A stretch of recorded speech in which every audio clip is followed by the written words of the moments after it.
Hi, welcome to the show. Today, we're going to talk about an organization in this town that generously helps lift the burden of a terrible disease, a disease that has touched either us personally or in our own families. 40% of us will get it. 1 in 5 of us will die from it. Of course, you know I'm talking about cancer. It's a difficult topic, but this organization is here to help lift the burden that falls upon the individuals and the friends of those people that get this diagnosis. And today I'm happy to have with me the staff, the leaders of the Willamette Valley Cancer Foundation. Thank you for being here. Cassie Schadewitz, Carrie Schadewitz, and Kassandra Marxen. Thank you. Thank you so much. Executive Director, Program Coordinator. It's exciting to have you. You know, the Cancer Foundation makes such a big splash in the community that I think people will be surprised to know that you're it. This is the Cancer Foundation leadership, all 2 of you.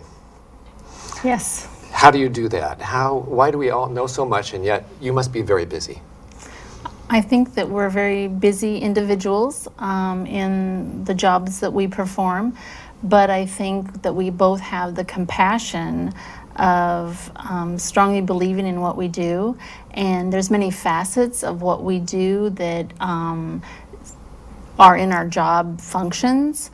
However, I think with the passion that we have, I know that we're an amazing team together just because the areas that I'm really good at focusing on may not be the areas that Kassandra, but there's areas that she's phenomenal in, and we just make the best bookends for making every event that we sign up for, being out there in the public and sharing about what the foundation is able to do here in the community. It's that passion that drives you to do what we're doing. All right, the bookends, I like that. Perfectly matched to help each other. And you must, because it's making a big difference. Tell us about how this got started. What's the history of the organization? Well, back in 2002, Dr. Eric Swenson, who's now a retired general surgeon here locally, he had this vision and had many patients that had the diagnosis of cancer, and he really had this vision to make a difference here locally.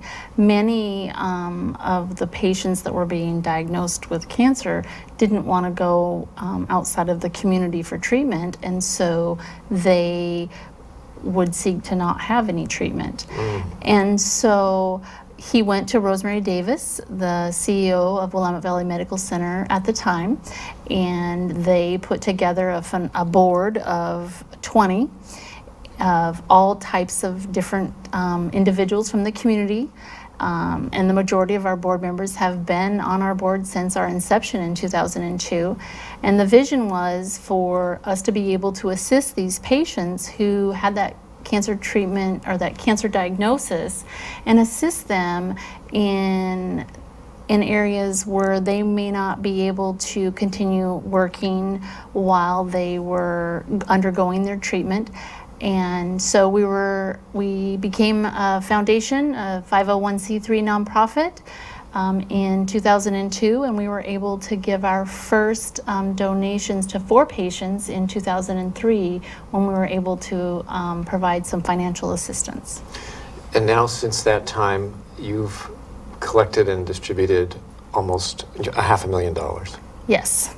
We have provided over $500,000 in financial assistance to individuals that receive, they've had that cancer diagnosis and they're receiving cancer treatment. We are a stopgap program that helps them while they're actually actively seeking treatment and going through treatment. And it doesn't matter where they're going through their treatment. They do not have to receive the treatment locally, but we are there to lift the burden and help them in areas that are a struggle for them during that time. Kassandra, you've seen this grow. How long have you been with the program? March of 2015. Oh, okay, you're brand new. Yeah. So you came in, and what I want to ask you is you discovered a culture already formed.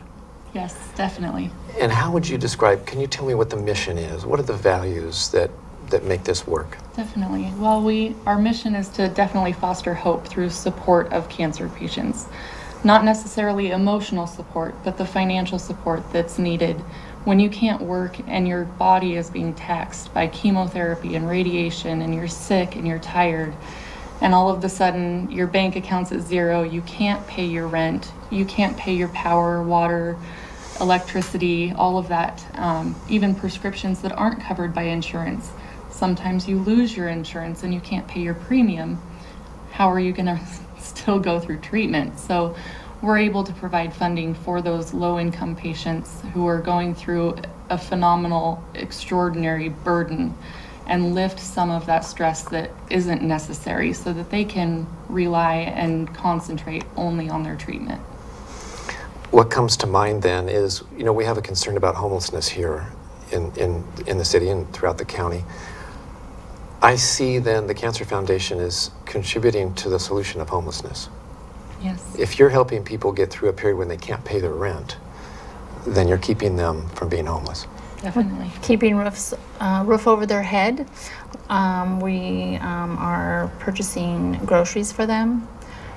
Like Kassandra was saying, paying their utilities, helping pay for transportation back and forth to treatment, no matter where that treatment is. We help in so many different ways. I mean, there are times when individuals, their cars break down and they're not able to make it to treatment. And, we step in and take care of that so that they have a vehicle to get back and forth.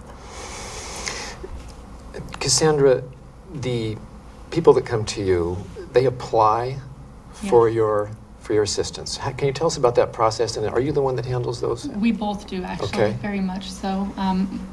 People that are here in Yamhill County that we can have face-to-face interviews with, it's very easy.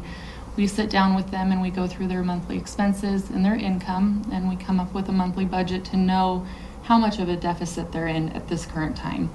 And at that point, we meet with our grants committee, which is formed of a couple of, a retired physician, a current physician, as well as a few accountants and bankers, so they understand not only the diagnosis that the patient has, but also their financial situation. And we review their needs.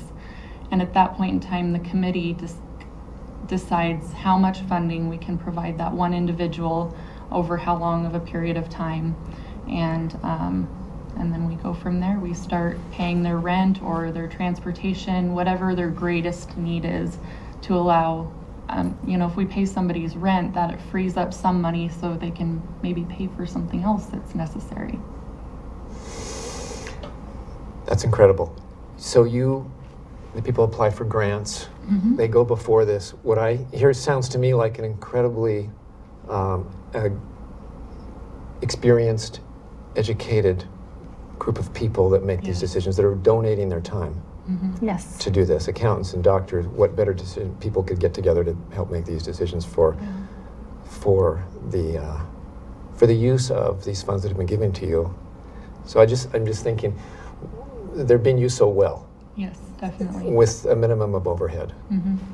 It's a great program. So, your mission statement. We live local and we give local. Okay. And we make quality of life matter.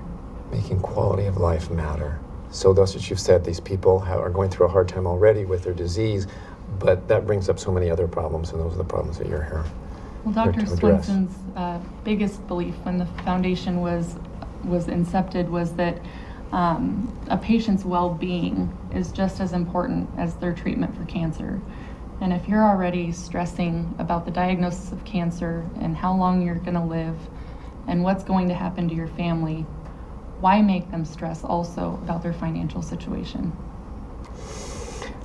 You must get a lot of support from the community, individuals, but let's focus for now on some of the businesses and the other entities that support you. You have some people do some great programs for you. Fire Mountain Brew House, for example, in Carlton. You'd probably know more about Fire Mountain Brew House. They put on an event for you, and you were their beneficiaries. Yes. Just great support. Let me give another one. Waste Management. Big supporters of yours. They're great. Yeah. Let's see. First Federal. I see you're always on their list when they're handing out their thousands and thousands of dollars. That. Yeah. I just think it's Freeland Wade. Yes. On down the list. I won't put you on the spot and make you name names because there's too many to remember, but those are just an example of the ones that I found as I was. And Oregon Mutual Insurance Group also has a community caring program, and their employees contribute. I would definitely like to thank Willamette Valley Medical Center's employees. This year they have been, I mean, we're not even all the way through the year yet, through employee jeans days, flower sales, coffee sales, pool raffles, raffle items. They don't stop. It sounds They continuous. don't stop. Phenomenal. They keep giving and keep supporting, and Cornerstone Coffee, our coffee sales that we did during Turkey Brahma for Biggest Turkey. Remy Wines. Remy what did they Wines. do? They did something special with. Yes. Remy Drabkin was kind enough to donate the sale of her proceeds of her 2014 Gabrielle Germain Rosé. Yes. On July 3rd, we had a barbecue event where Carlton Farms, Winco, Safeway, and Albertsons donated the food to be barbecued, and Remy hosted us, and all of the proceeds of that rosé went to the Cancer Foundation, which she actually began making that rosé in honor of, I believe, her grandmother. Yes. Whose life was bookended by cancer. Oh my. She didn't have cancer herself, but her sister and I believe her aunt did. And so that was made in honor of her. And so she was more than happy to donate those proceeds. And there's just so many local businesses and individuals here in the community that we live in that step forward every day and support us and continue helping us make a difference with our friends, family, and neighbors here in this community, where we're able to help make that difference in their journey. And I've never felt so proud. I think one of the things that Kassandra and I talk about all the time is we have been given such a wonderful platform to represent Willamette Valley Cancer Foundation and to be the face to go out there and make the difference for these individuals that live right here in our community. But the support of the community, the local businesses throughout Yamhill County is absolutely phenomenal.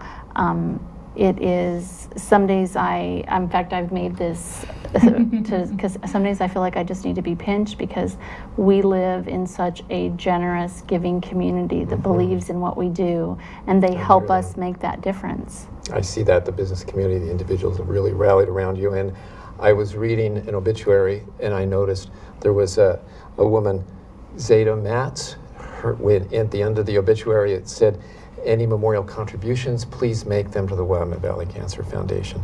So people do that regularly. Very regularly, yes. They make it through planned giving, whether it be through their will, whether it be through trust.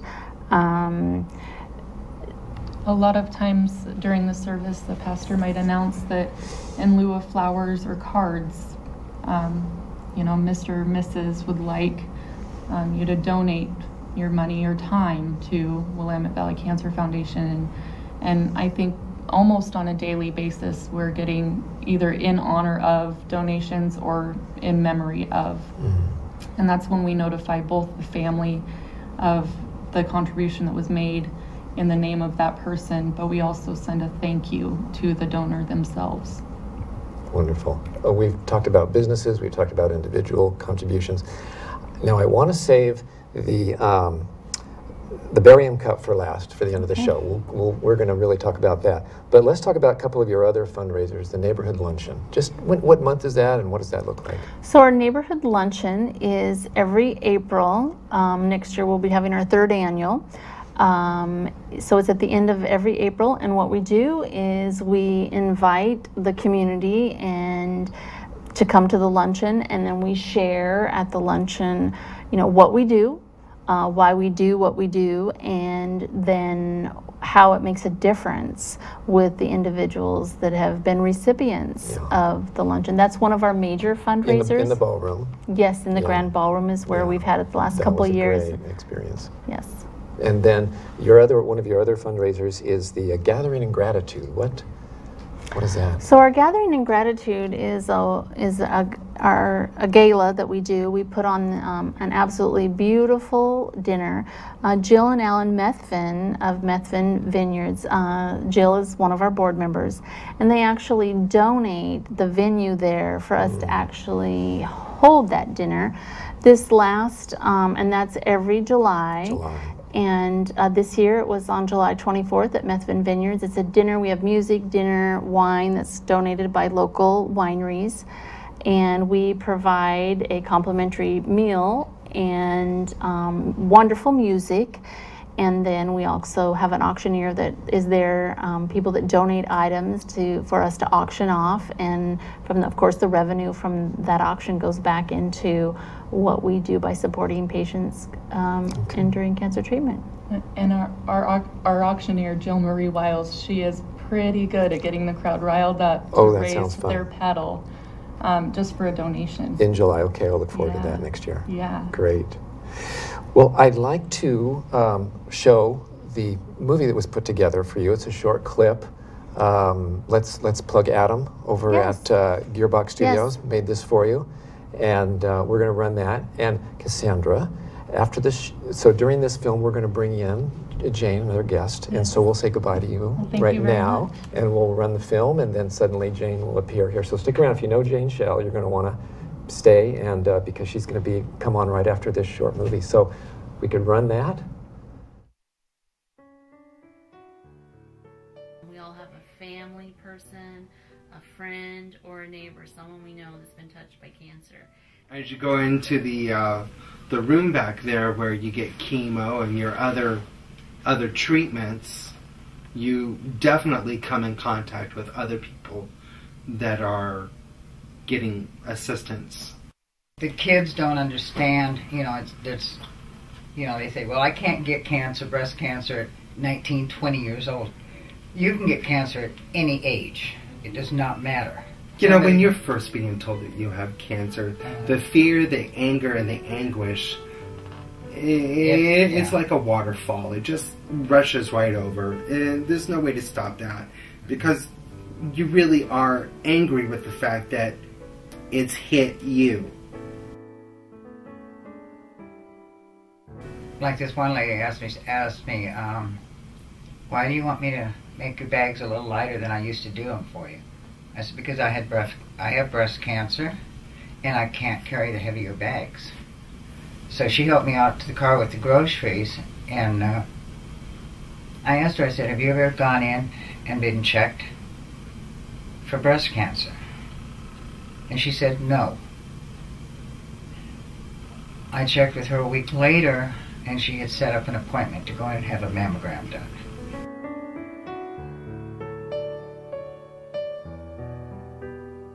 Anytime I hear somebody say that they've just been diagnosed with cancer, I go through and ask them, have you signed up for disabilities yet? Have you put in for housing yet? Have you gone over here to the Foundation for Cancer Foundation? Have you signed up with them yet?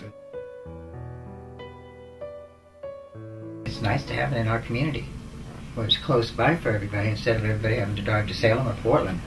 Well, it is a big difference being close. Because it's like, instead of having to drive so far and be on those medications and trying to come back. There is times you're just so exhausted from all the medications. You wouldn't be able to make it, But at least here, I know I'm safe.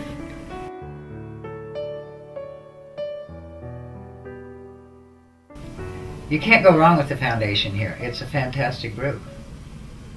If it wasn't for these folks, I wouldn't have had a roof over my head. I would not have been able to get back and forth to the appointments. So every little bit that people donate is for a worthy cause. God bless you. Taking the time to donate into this organization and helping other people is not only a Christian thing to do, but is also a worthwhile thing to do.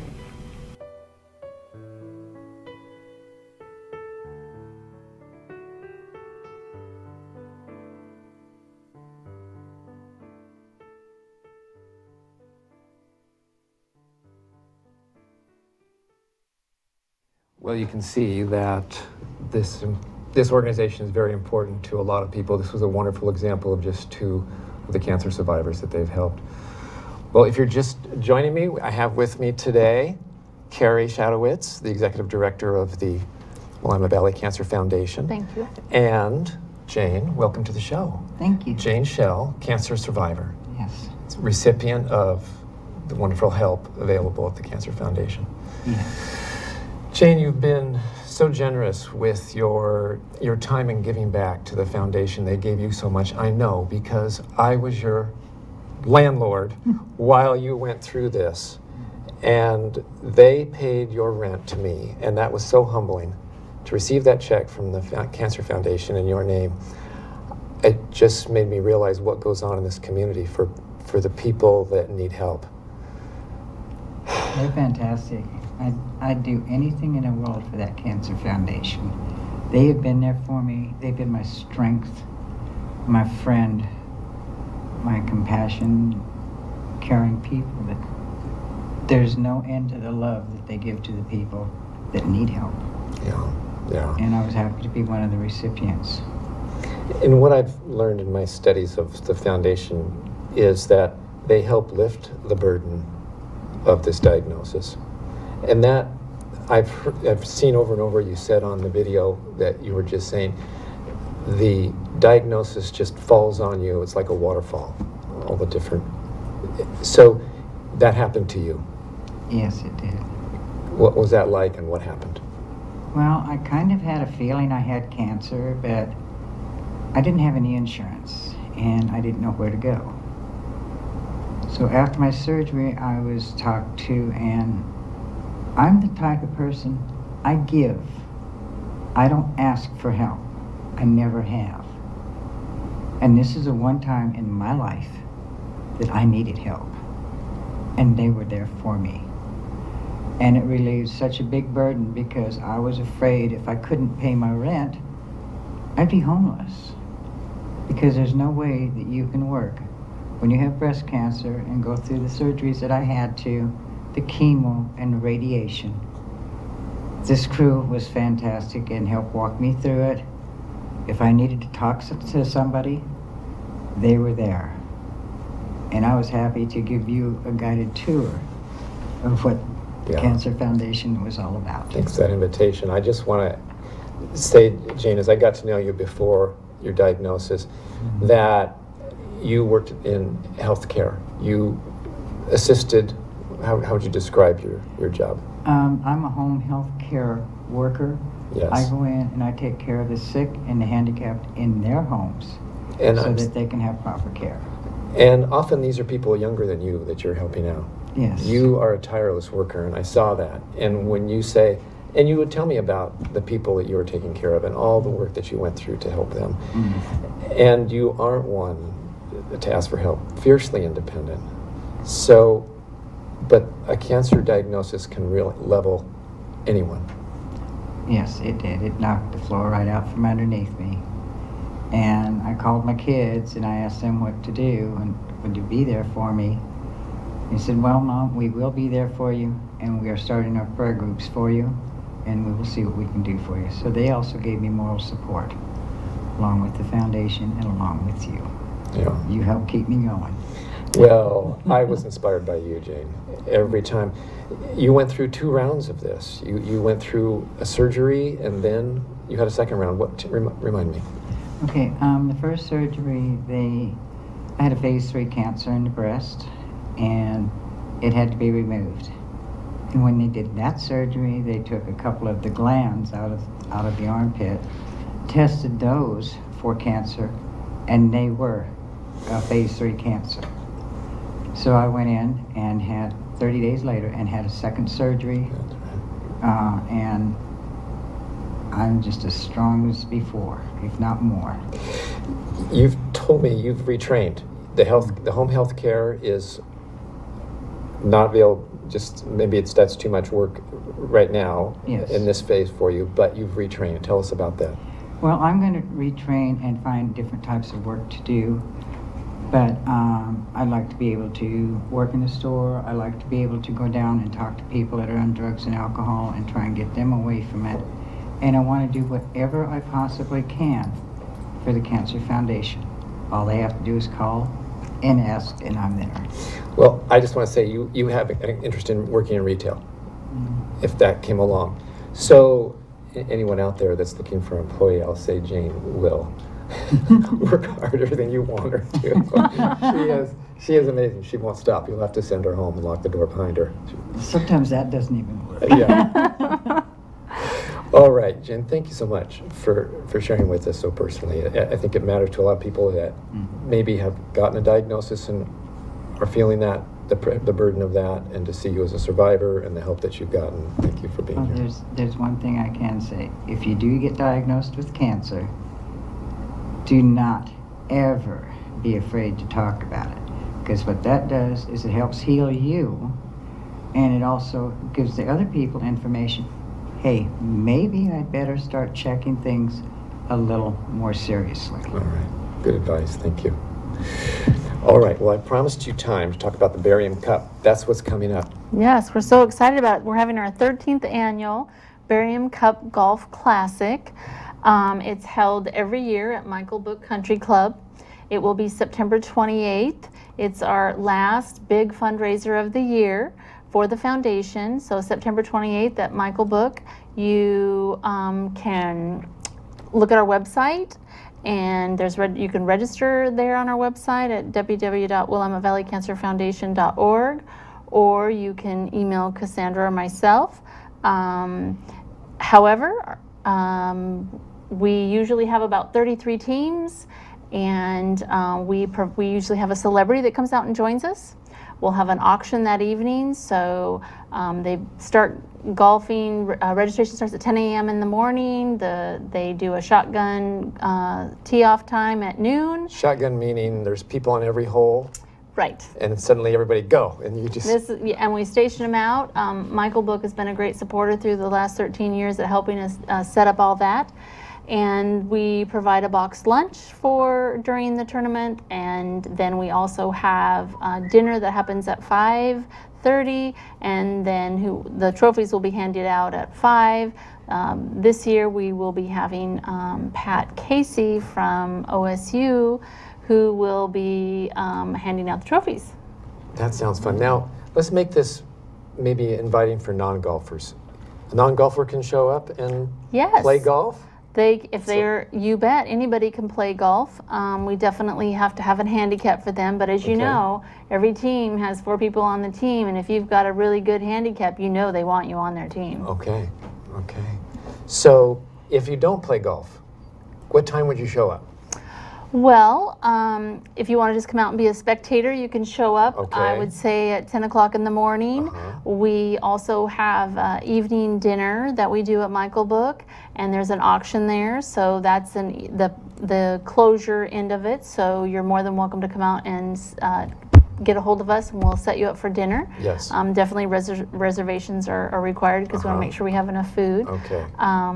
But every year we've had a great turnout. It's been a huge fundraiser for us, and knowing that it's our last one of the year, the funds that we raise from this golf tournament is one of our largest out of the 3 fundraisers that we've mentioned today. And that's what sustains us until we move into the next part of the new year. That's what sustains us. All right. I want to end with those words that is important to come to this golf tournament and contribute, whether it be in the evening through the paddle raise or playing golf. Or volunteering to help us out. All right. Let's support it. Thank you so much. Well, I hope this show has given you a better understanding of what's available in our community, the important people that are here doing important work, and that you are now drawn to support the Willamette Valley Cancer Foundation. Thanks for watching.